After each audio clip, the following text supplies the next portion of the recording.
Hello everyone. Today we are going to study the first poem of class 12, My Mother at 66 by Kamala Das.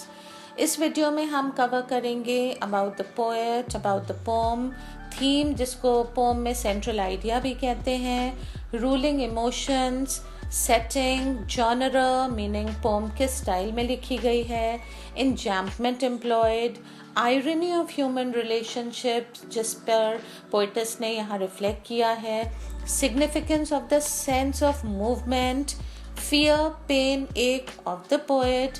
इसके साथ ही there is of course explanation to this poem. Most importantly आपको मैं एक ऐसे keyword के बारे में बताऊंगी जो भी सब्जेक्टिव क्वेश्चन इस पोम से रिलेटेड आता है आप उसे यूज़ कर सकते हैं। एंड इसी तरह के कीवर्ड्स एक 98, 99 वाले स्कोर को 100 में कन्वर्ट करते हैं। So guys watch the video till the and so you wouldn't miss this important detail. Guys, I will discuss the figures of speech जिसको poetic devices भी बोलते हैं in the second part of this video. Otherwise this video will become too long. Yes guys, आप उस video को ज़रूर देखें। आप सरप्राइज हो जाएंगे कि कितनी छोटी सी पोम में there are so many poetic devices employed. And we cannot miss a single poetic device because board exam में कुछ भी पूछा जा सकता है। आपको माय मदर एट 66 का सेकेंड पार्ट डिस्क्रिप्शन बॉक्स में मिल जाएगा उसकी लिंक का when I upload it. So please subscribe so you don't miss out anything worthwhile for the upcoming board examination. So keep watching till the end guys and don't miss out any important detail. Let us begin.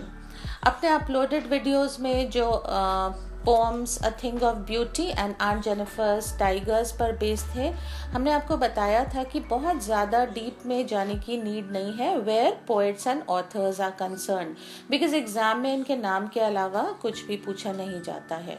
But हाँ, आपकी अपनी understanding के लिए you must know a little about the background of the poet और author, जिससे हमें pros piece या pome और अच्छे से समझ में आ जाता है। So Kamala Das was an English poet as well as a leading Malayalam author. इनकी popularity mostly इनकी short stories and autobiography पर based है, but mostly you must understand कि इनकी जो पोम्स हैं उसमें एक बहुत ही ऑनेस्ट इमोशनल पोर्ट्रेयल होता है, तो ये उस चीज़ के लिए ज़्यादा जानी जाती हैं। इस पोम में भी आप देखोगे कि उनकी मदर और उनके बीच कुछ टेंशन है, दैट इज़ वाई वो साथ हैं बट एक दूसरे के से बात नहीं कर रहे हैं। एंड पोएट्स इस रेस्ट्रेन मतलब टेंशन वाली रिलेशनशिप को ओपनली एक्सप्रेस कर रही हैं। Let's move on to the introduction of the pome.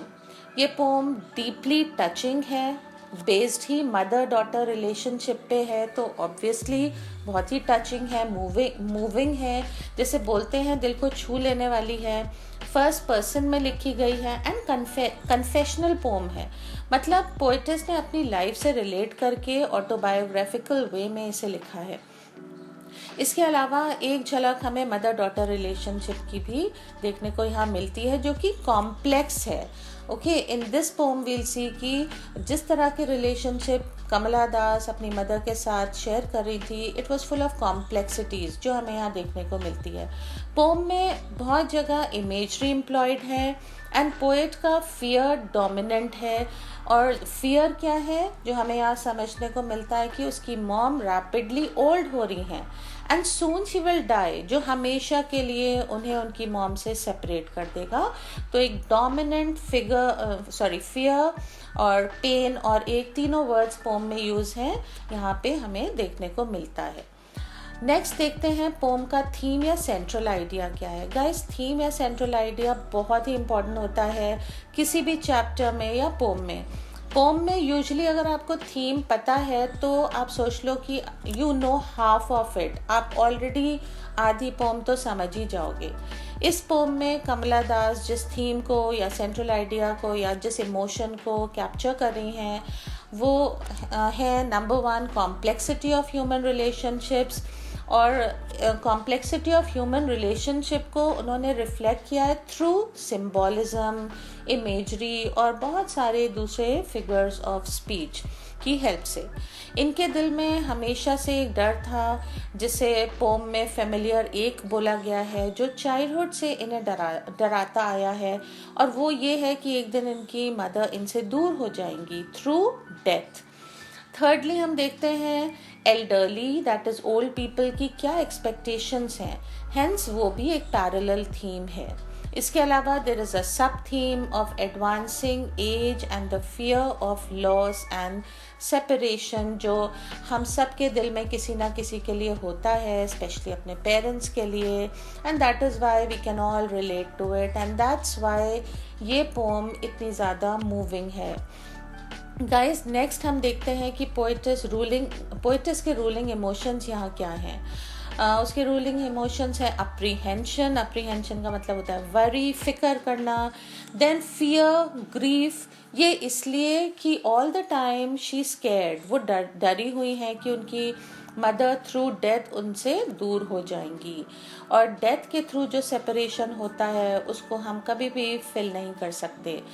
Next, setting of the poem देख लेते हैं। Setting means where the action is taking place, तो in this case setting is the car. In the first half और second half में it's the airport. Okay, so first half में action कहाँ हो रहा है, कार में, सेकेंड हाफ में एयरपोर्ट पे।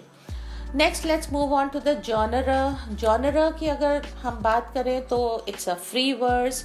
जॉनरा मीन्स स्टाइल, और जब फ्री वर्स होता है गाइस तो एक्चुअली कोई भी स्टाइल पोएट ने फॉलो नहीं किया होता है, इन दैट केस उसे फ्री वर्स बोला जाता है। There is something very interesting about the way this poem is written, guys. यहाँ enjambment employed है, वो इसलिए कि आप नोटिस करो entire poem is written in one sentence. Yes, पूरी पोम वन सेंटेंस में लिखी गई है, सिंगल सेंटेंस में। जब मैं ये पोम माई मदर एट 66 का सेकेंड पार्ट अपलोड करूँगी फॉर पोएटिक डिवाइसेस, तब मैं एन्जैम्पमेंट की एक्सप्लेनेशन दूंगी, so don't miss out the second part of this video. Next हम देखते हैं कमला दास ने बहुत ब्यूटिफुली हाईलाइट किया है आयरनी ऑफ ह्यूमन रिलेशनशिप्स को, meaning we come closer only to depart, how ironic it is. In other words, हम मिलते ही दूर जाने के लिए हैं। Again this shows fear of separation. Next guys, there is a strong sense of movement in the poem. अगर हम स्पीडिंग कार को देखते हैं या पोएट्स डिपार्चर और airport, they all show movement. Interestingly, physical movement के अलावा there is a beautiful portrayal of the emotional journey of the poet, and most importantly what we have to understand here is that poet की mother भी move कर रही हैं towards her death. Next, very prominently is the fear, pain, ache. तीनों terms मैं बोल रही हूँ क्योंकि तीनों टर्म्स का आंसर सेम है और तीनों ही terms fear, pain, ache poem में यूज हुए हैं। सो यहाँ पे पोएट का fear या पेन या फिर एक हम देखते हैं कि it's about losing her mother through death. Hence हम ये भी बोल सकते हैं कि she is afraid of being separated from her mother. So it is the fear of separation as ageing and death spare none. Ageing और death किसी को स्पेयर नहीं करती है, everybody has to die one day. Let's move on to the explanation now, children, after all these important details. Poet अपने parents house से Cochin airport जारी है ऑन अ फ्राइडे। कार में उनके साथ उनकी मदर है जो ओल्ड है, फ्रेल हैं एंड इल हैं। फ्रेल मतलब वीक हैं। वीकनेस और इलनेस की वजह से पोएटस की मदर कार में बैठे बैठे ही सो जाती हैं। What we have to observe here is that कमला दास की मदर इतनी वीक और इल होते हुए भी उन्हें सी ऑफ करने जा रही हैं, which shows the love of a mother for her daughter, and even जो पोइटस है वो भी बहुत अपसेट है about leaving her mother and the fear that जब वो दोबारा आएंगी तो उनकी मदर होंगी भी कि नहीं। तो म्यूचुअल लव एंड केयर के होते हुए भी हम देख रहे हैं कि they are not talking to each other, they are not on talking terms. In the car, as the poetess is looking at her mother, she compares her mother's face to that of her dead body. आपने देखा होगा यहाँ लिखा है like that of a corpse. एक बार फिर poet का fear surface करता है when she notices her mother's fast advancing age towards death. तो उसकी जब अपने मदर की जब फेस को देख रही है तो उसको लग रहा है ये वो इतनी ज़्यादा बीमार और इतनी ज़्यादा पेल हैं कि वो एक डेड बॉडी से उनके फेस को कंपेयर कर रही है. पोएट इस थॉट से इतना अनईजी फील करती है that she starts looking out of the car to distract the negative thoughts arising in her mind. When the poetess looks out of the window pane, there are two things mentioned here. Now this is also something very interesting. Car के अंदर का scene बहुत ही negative है और absolutely passive है, लेकिन वो जैसे ही कार के बाहर देखती है तो there are two things that she notices. एक तो sprinting trees, ठीक है, meaning with the speed of the car, trees run करते हुए लग रहे हैं. Secondly, poetess notices children जो बहुत हैप्पीली अपने घरों से बाहर भागते हुए आ रहे हैं. यहाँ there is a very interesting thing. There are two distinctive worlds, two opposite worlds that are portrayed here. Two absolutely opposite worlds का डिस्क्रिप्शन है यहाँ, और दोनों वर्ल्ड्स सिर्फ एक विंडो पेन से सेपरेटेड है. One world is inside the car जो सैड फियरफुल है, and the second world is outside the car जो youthfulness, energy, vigor से filled है. There are images of happiness and spontaneous overflow of life जो यहाँ देखने को मिलती हैं जब हम उस वर्ल्ड की बात कर रहे हैं जो विंडो पेन से बाहर है. when she is looking at the children and the sprinting trees. In these two phrases, young tree sprinting and merry children spilling में there are a number of poetic devices जो मैं इस video के second part में discuss करूँगी. But they are very important, so don't miss the second part of my Mother at 66, guys. Next, the poetess reaches the airport security check. ये भी इसमें भी बहुत सारा symbolism है. कुछ distance से वो अपनी mother को देख रही हैं with the same kind of fear, pain, ache troubling her, and then she compares her mother's face to the late winter's moon. Late winter moon कैसा होता है? It lacks shine और clear नहीं होता है. जो fog होता है और mist होता है उसकी वजह से हमें winter moon ठीक से देखने को नहीं मिलता है as compared to a summer moon. तो interestingly guys, winter is also taken as a traditional symbol of death. So again the same thought, फिर हम death की बात करें तो again the same thought comes to her mind that she would lose her mother through death. At this juncture, fearful होते हुए भी वो अपनी mother को and moreover अपने आप को assure करने के लिए एक hope के साथ smile करती है. And her parting words are see you soon amma. यहाँ बहुत सारे emotions हम देखते हैं, that of love, hope, fear, sense of helplessness. There are so many mixed emotions that can be understood here. When the poetess smiles, we can understand that वो अपनी mother से अपने fear को छुपाने के लिए उसे smile से mask कर रही है, and that she is trying to shut out. वो अपने आप से भी उस reality को shut out कर रही है कि it is quite possible कि जिस तरह की उसकी mother की condition थी और जैसे वो old हो रही हैं तो वो जब वापस आएगी तो next time उसकी mother नहीं होंगी. So again, separation through death. So now guys, time to reveal that extremely important term which I promised about.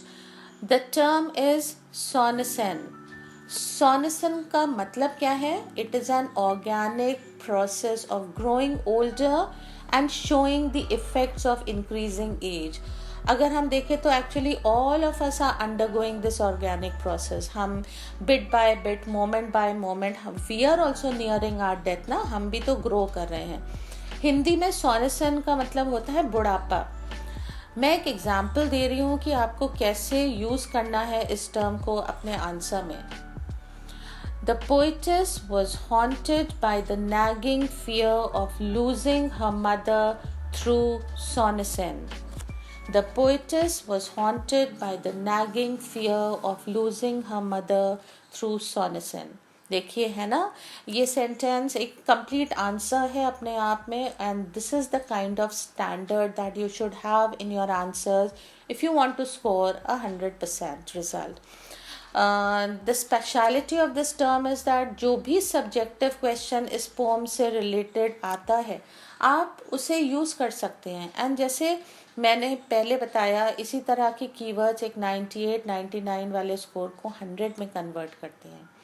So that's all for today, guys. Remember, don't miss the next part of this video for the poetic devices. इस pome में इतने poetic devices हैं जितने आपने सोचे भी नहीं होंगे. Remember, आपके बोर्ड एग्जाम में MCQs भी आने वाले हैं, तो आप अफोर्ड ही नहीं कर सकते कोई भी डिटेल मिस करना. So that's all for today. See you guys. God bless you all.